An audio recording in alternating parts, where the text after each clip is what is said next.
ನಮಸ್ಕಾರ ಗುರು. Welcome to my YouTube channel. ನಿನ್ನೆ ಸಿಕ್ತಂತ ಆರ್ಡರ್ಗಳನ್ನ ಇವತ್ತು ಡೆಲಿವರಿ ಕೊಡ್ಬೇಕಾಗಿತ್ತು. ಅದಕ್ಕೆ ಬೇಕಾಗಿರೋ ಪುಳಿಯೋಗರೆ ಐಟಮ್ನ ಕೂತು ರೆಡಿ ಮಾಡ್ಕೊಂಡೆ. ರೆಡಿ ಮಾಡ್ಕೊಂಡ್ಮೇಲೆ ಇನ್ನೇನ್ ಕೆಲಸ, ಡೆಲಿವರಿ ಕೊಡ್ಬೇಕಲ್ವಾ. 2 ಆರ್ಡ್ರು ಜಯನಗರದಲ್ಲಿ, 1 ಆರ್ಡ್ರು ಹನುಮನ್ ನಗರದಲ್ಲಿತ್ತು. ಅದು ಅಲ್ಲದೆ ನಮ್ಮ ಮನೆ ಹತ್ರ ಇರೋ ಅಂಗಡಿಯವ್ರು ಕೂಡ 1 kg ಲೂಸ್ ಪುಳಿಯೋಗರೆ ಮಿಕ್ಸ್ ನ ಕೊಡಿ ಅಂತ ಕೇಳಿದ್ರು. ಅವ್ರಿಗೆ ಇದಕ್ಕಿಂತ ಮೊದಲೇ 1 kg ಪುಳಿಯೋಗರೆ ಮಿಕ್ಸ್ ನ ಕೊಟ್ಟಿದ್ದೆ. ಅದ್ರ ಜೊತೆಗೆ ಮನೆಯಲ್ಲಿ ಮಾಡಿ ತಿನ್ನಿ ಅಂತ ಅನ್ಬಿಟ್ಟು ಸ್ವಲ್ಪ ಸ್ಯಾಂಪಲ್ ಕೂಡ ಪುಳಿಯೋಗರೆ ಮಿಕ್ಸ್ ನ ಕೊಟ್ಟಿದ್ದೆ. ಅವರು ಪುಳಿಯೋಗರೆನ ಮಾಡ್ಕೊಂಡು ತಿಂದ್ಮೇಲೆ ಚೆನ್ನಾಗಿದೆ ಅಂತ ಕೂಡ ಹೇಳಿದ್ರು. ಈಗ ಹೋಗ್ತಾ ಮನೆ ಹತ್ರ ಇರೋ ಅಂಗಡಿಗೆ ಈ ಒಂದು ಪುಳಿಯೋಗರೆ ಮಿಕ್ಸ್ ನ ಡೆಲಿವರಿ ಕೊಟ್ಟು ಆಮೇಲೆ ಜಯನಗರ ಹನುಮನ್ ನಗರಕ್ಕೆ ಹೋಗೋಣ. ಮನೆ ಹತ್ರ ಇರೋ ಅಂಗಡಿಗೆ ಡೆಲಿವರಿ ಕೊಟ್ಟು ಜಯನಗರಕ್ಕೆ ಹೋಗೋಣ ಅಂತ ನಾನ್ ರೆಡಿ ಆದೆ. ನನ್ ಜೊತೆಗೆ ಗಾಡಿನೂ ರೆಡಿಯಾಗಿ ನಿಂತಿತ್ತು. ಬೆಂಗಳೂರಿನಲ್ಲಿ ಹೇಳಿದ ಟೈಮ್ಗೆ ಹೋಗದೆ ಇರಂಗ್ ಮಾಡುವಂತ ವಿಲನ್ ಅಂದ್ರೆ ಅದು ಬೆಂಗಳೂರು ಟ್ರಾಫಿಕ್.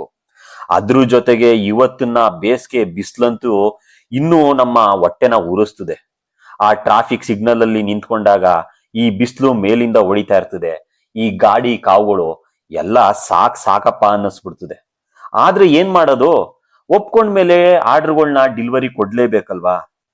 ಹೇಳಿದ ಟೈಮ್ಗೆ ಹೋಗ್ಬೇಕು ಅಂತ ಅಂದ್ರೆ ನಾವು ಮನೆನ ಅರ್ಧ ಗಂಟೆ ಮುಂಚೆನೆ ಬಿಡ್ಬೇಕು, ಇಲ್ಲ ಅಂದ್ರೆ ತಡ ಆಗೋದು ಗ್ಯಾರಂಟಿ. ಅಂತೂ ಇಂತೂ ಈ ಬೆಂಗಳೂರು ಟ್ರಾಫಿಕ್ ನ ಭೇದಿಸ್ಕೊಂಡು ಗಾಡಿನ ಓಡಿಸ್ಕೊಂಡು ಜಯನಗರದಲ್ಲಿರೋ ಮೊದಲನೇ ಅಂಗಡಿ ಹತ್ರ ಬಂದು ಅವ್ರು ಕೇಳಿದ್ದಂತ ಪುಳಿಯೋಗರೆ ಆರ್ಡರ್ನ ಡೆಲಿವರಿ ಮಾಡಿ ಒಂದ್ಸರಿ ಚೆಕ್ ಮಾಡ್ಕೊಂಡ್ಬಿಡಿ ಅಂತಾನು ಹೇಳಿ ಹೊರಗಡೆ ಬಂದೆ. ಮತ್ತೆ 2ನೇ ಅಂಗಡಿ ಹತ್ರ ಪಯಣ. ಇವತ್ತು ಬಿಸ್ನೆಸ್ ಅಲ್ಲಿ ಯಾವ್ದ್ರಲ್ಲಿ ಕಾಂಪಿಟೇಷನ್ ಇಲ್ಲ ಹೇಳಿ. ದೊಡ್ಡ ಬಿಸ್ನೆಸ್ ಮಾಡಿದ್ರೆ ದೊಡ್ಡ ಕಾಂಪಿಟೇಷನ್, ಚಿಕ್ಕ ಬಿಸ್ನೆಸ್ ಮಾಡಿದ್ರೆ ಚಿಕ್ಕ ಕಾಂಪಿಟೇಷನ್ ಅಂತ ಏನಿಲ್ಲ. ಕಾಂಪಿಟೇಷನ್ನೇ. ಈ ಕಾಂಪಿಟೇಷನ್ ಮಧ್ಯೆ ಈ ಬೆಂಗಳೂರಲ್ಲಿ ನಾವು ಕುಂಟ್ಕೊಂಡೋ ತೆಳ್ಕೊಂಡೋ ಹೆಂಗಾದ್ರೂ ಸರಿ ಜೀವನ ನಡೆಸಬೇಕು ಅಂತ ಅಂದ್ರೆ ನಾವು ಕಾಂಪಿಟೇಷನ್ ಅಲ್ಲಿ ಪಾಲ್ಗೊಳ್ಳಲೇಬೇಕು. ಅವ್ರ ಜೊತೆ ನಾವು ಸ್ಪರ್ಧಿಗಳಾಗಿ ಸ್ಪರ್ಧಿಸ್ಲೇಬೇಕು. ಇನ್ನ ನನ್ ಗಾಡಿ 2ನೇ ಅಂಗಡಿಗೆ ಡೆಲಿವರಿ ಕೊಡ್ಬೇಕಾದ ಜಾಗದಲ್ಲಿ ಬಂದು ನಿಂತ್ಕೊತ್ತು. ಅಲ್ಲಿಗೆ ಹೋಗಿ ಅವ್ರು ಕೊಡ್ಬೇಕಾಗಿರೋ ಐಟಮ್ನ ಕೊಟ್ಟು ಸರಿಯಾಗಿದ್ಯಾ ಚೆಕ್ ಮಾಡ್ಕೊಳ್ಳಿ ಅಂತ ಹೇಳಿ ಅವರು ಸರಿ ಇದೆ ಅಂತ ಹೇಳಿದ್ಮೇಲೆ ಅಲ್ಲಿಂದನೂ ಹೊರಟೆ. ನಮ್ಮ ಮುಂದಿನ ಪಯಣ ಹನುಮಂತ ನಗರದ ಕಡೆಗೆ ಅಂತ ಹೊರಟೆ. ನಾವು ಬಿಸ್ನೆಸ್ ಮಾಡಕ್ಕೆ ಅಂತ ಹೊರಟಾಗ ನಾನು ಅಂತಲ್ಲ, ಎಲ್ರಿಗೂ ಕೂಡ ದೊಡ್ಡ ದೊಡ್ಡ ವ್ಯಕ್ತಿಗಳೇ ತಲೆಯಲ್ಲಿ ಬರ್ತಾರೆ. ಅಂಬಾನಿ, ಅದಾನಿ ಇಂಥವ್ರೆ ತಲೆಯಲ್ಲಿ ಬರೋದು. ಆದ್ರೆ ನಮ್ ಸುತ್ತಮುತ್ತ ಈ ರೋಡ್ ಸೈಡ್ ಅಲ್ಲಿ ಸಣ್ಣ ಪುಟ್ಟ ವ್ಯಾಪಾರ ಮಾಡ್ತಾ ಇರ್ತಾರಲ್ಲ, ಆ ಬಿಸ್ನೆಸ್ ಮ್ಯಾನ್ಗಳನ್ನ ಯಾರೂ ನೋಡೋದಿಲ್ಲ, ತಲೆನೂ ಕೆಡಿಸ್ಕೊಳ್ಳೋದಿಲ್ಲ. ಅವರು ನಮ್ ಕಣ್ ಮುಂದೆನೆ ಬಿಸ್ನೆಸ್ ಮಾಡ್ತಾ ಇರ್ತಾರೆ. ಬಿಸ್ನೆಸ್ ಮಾಡೋದ್ ಹೇಗೆ ಅಂತ ನಮ್ಗೆ ಹೇಳ್ಕೊಡ್ತಾನೂ ಇರ್ತಾರೆ. ಆದ್ರೆ ನಮ್ಗೆ ಅವರಿಂದ ಕಲ್ತಂತ ಪಾಠಗಳು ಯೂಸೇ ಆಗಲ್ಲ ಅನ್ನೋ ತರ ನಾವು ಬದುಕ್ತಾ ಇರ್ತೀವಿ. ನಮ್ಗೇನಿದ್ರು ದೊಡ್ಡ ದೊಡ್ಡ ವ್ಯಕ್ತಿಗಳು ಹೇಳೋ ಅಂತ ಪಾಠಗಳೇ ತಲೆಗೆ ಹೋಗೋದು. ಆದ್ರೆ ನಮ್ಗೆ ಜೀವನ ಹೇಗ್ ನಡೆಸ್ಬೇಕು, ಜೀವನ ಅಂದ್ರೆ ಏನು ಅಂತ ಹೇಳ್ಕೊಡೋದು ಇಂಥ ಸಣ್ಣ ಪುಟ್ಟ ವ್ಯಾಪಾರಿಗಳು ಮತ್ತೆ ಈ ಸಣ್ಣ ಬಿಸ್ನೆಸ್ ಮ್ಯಾನ್ಗಳು. ಅವ್ರನ್ನ ನೋಡಿ ನಾವು ಕಲಿಯೋದು ತುಂಬಾ ಇದೆ. ಇಂಥವ್ರೆ ನಮ್ಮ ಜೀವನಗಳಿಗೆ ಇನ್ಸ್ಪಿರೇಷನ್ ಕೂಡ. ಗಾಡಿ ಬಂದು ಹನುಮನ್ ನಗರದಲ್ಲಿರೋ 3ನೇ ಅಂಗಡಿ ಹತ್ರ ಬಂದು ನಿಂತ್ಕೊತ್ತು. ಹೋಗಿ ಅವ್ರನ್ನ ಮಾತಾಡ್ಸಿ, ಸರ್ ನಿನ್ನೆ ನೀವು ಕೊಟ್ಟಿದ್ರಲ್ಲ ಆ ಆರ್ಡರ್ನ ತಂದಿದ್ದೀನಿ ತಗೊಳ್ಳಿ ಅಂತ ಹೇಳ್ದೆ. ಹಾಗೆ ಚೆಕ್ ಮಾಡ್ಕೊಂಡ್ಬಿಡಿ ಸರ್ ಅಂತಾನು ಹೇಳ್ದೆ. ಅವರು ಚೆಕ್ ಮಾಡ್ಕೊಂಡು ಸರಿ ಇದೆ ಅಂತ ಹೇಳಿದ್ರು. ಅಲ್ಲಿ ಕೊಟ್ಟಾದ್ಮೇಲೆ ಇನ್ನೇನೋ ಇವತ್ತಿನ ಕೆಲಸ ಮುಗೀತು ಅಂತ ನಮ್ ಮನೆ ಕಡೆ ಹೊರಟೆ. ದುಡ್ಡು ಮಾಡ್ಬೇಕು ಅಂತ ಊರ್ಗಳು ಬಿಟ್ಟು ಜನಗಳು ಬೆಂಗಳೂರಿಗೆ ಬರ್ತಾರೆ.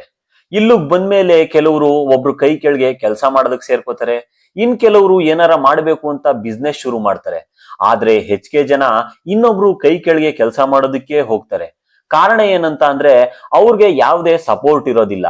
ಮತ್ತೆ ಬಿಸ್ನೆಸ್ ಅಲ್ಲಿ ಲಾಸ್ ಆದ್ರೆ ನಮ್ಮನ್ನ ನೋಡ್ಕೊಳ್ಳೋರು ಯಾರು, ದುಡ್ಡೇನಾರ ಕಳ್ಕೊಂಡ್ಬಿಟ್ರೆ ನಮ್ಗೆ ಮತ್ತೆ ದುಡ್ಡನ್ನ ಕೊಡೋರು ಯಾರು, ಈ ಒಂದು ಭಯದಲ್ಲಿ ಯಾರು ಕೂಡ ಬಿಸ್ನೆಸ್ ನ ಮಾಡೋದಿಲ್ಲ. ಹಾಗೆ ಈ ಬಿಸ್ನೆಸ್ ನ ಮಾಡ್ತೀನಿ ಅಂತ ಹೋದವರೆಲ್ಲ ಸಕ್ಸಸ್ಸು ಕೂಡ ಆಗಿಲ್ಲ. ಅದನ್ನು ಯೋಚನೆ ಮಾಡ್ತಾರೆ. ಎಲ್ಲ ದುಡ್ಡನ್ನ ಕಳ್ಕೊಂಡ್ಬಿಟ್ರೆ ನಾವು ಬೀದಿಗೆ ಬಂದ್ಬಿಡ್ತೀವಿ ಅಂತಾನು ಯೋಚನೆ ಮಾಡಿರ್ತಾರೆ. ಯಾಕಂದ್ರೆ ನಾವು ಮಿಡಲ್ ಕ್ಲಾಸ್ ಜನಗಳಲ್ವಾ. ಸೊ ಹಾಗಾಗಿ ನಾವು ಇದೇ ತರ ಯೋಚನೆ ಮಾಡ್ತೀವಿ. ಅದ್ರಲ್ಲೂ ಧೈರ್ಯ ಮಾಡಿ ಮುಂದೆ ನುಗ್ಗಿ ಎಲ್ಲಾ ಕಷ್ಟಗಳನ್ನು ಎದುರಿಸಿ ನಿಲ್ಲೋರ್ಗ್ ಮಾತ್ರನೇ ಈ ಒಂದು ಬಿಸ್ನೆಸ್ ಅಲ್ಲಿ ಸಕ್ಸಸ್ ಅನ್ನೋದು ಸಿಗುತ್ತೆ. ನಾನು ಕೂಡ ಏನಾದ್ರೂ ಮಾಡ್ಬೇಕು ಅಂತ ಈ ಒಂದು ಸಣ್ಣ ಪುಳಿಯೋಗರೆ ಬಿಸ್ನೆಸ್ ನ ಶುರು ಮಾಡಿದೀವಿ. ನಿಮ್ಗೆ ಯಾರಿಗಾದ್ರೂ ಬೆಂಗಳೂರಲ್ಲಿರೋರ್ಗೆ ಮೇಲ್ಕೋಟೆ ಪುಳಿಯೋಗರೆ ಮಿಕ್ಸ್ ಬೇಕಂತ ಅಂದ್ರೆ ಕೆಳಗ್ ಕಾಣ್ತಾ ಇರೋ ಫೋನ್ ನಂಬರ್ಗೆ ಕಾಲ್ ಮಾಡಿ ಅಥವಾ ವಾಟ್ಸಪ್ ಮಾಡಿ ಡೈರೆಕ್ಟ್ ಆಗಿ ಹೋಮ್ ಡೆಲಿವರಿನ ಮಾಡ್ತೀವಿ. ಅದೇ ಬೇರೆ ಡಿಸ್ಟಿಕ್ ಅಲ್ಲಿ ಅಥವಾ ಬೇರೆ ರಾಜ್ಯಗಳಲ್ಲಿರೋರು ಕೂಡ ಕಾಂಟ್ಯಾಕ್ಟ್ ಮಾಡಿ ಕೊರಿಯರ್ ಮುಖಾಂತರ ನಿಮ್ಗೆ ತಲುಪಿಸ್ತೀವಿ. ಹಾಗೆ ಫಾರಿನ್ ನಲ್ಲಿ ಇದ್ರೂ ಪರವಾಗಿಲ್ಲ, ನಿಮ್ಗೂ ಕೂಡ ಕೊರಿಯರ್ ಮಾಡಿ ತಲುಪಿಸ್ತೀವಿ. ಯಾರೆಲ್ಲ ಫಸ್ಟ್ ಟೈಮ್ ನಮ್ ವಿಡಿಯೋನ ನೋಡ್ತಾ ಇದ್ದೀರಾ ಮತ್ತೆ ನಮ್ ಚಾನೆಲ್ ನ ವಿಸಿಟ್ ಮಾಡಿದೀರಾ, ಬೇಗ ಸಬ್ಸ್ಕ್ರೈಬ್ ಮಾಡ್ಕೊಳ್ಳಿ. ಮತ್ತೆ ಮುಂದಿನ ವಿಡಿಯೋದಲ್ಲಿ ಸಿಗ್ತೀನಿ. ಅಲ್ಲಿವರೆಗೂ ನಮಸ್ಕಾರ ಗುರು.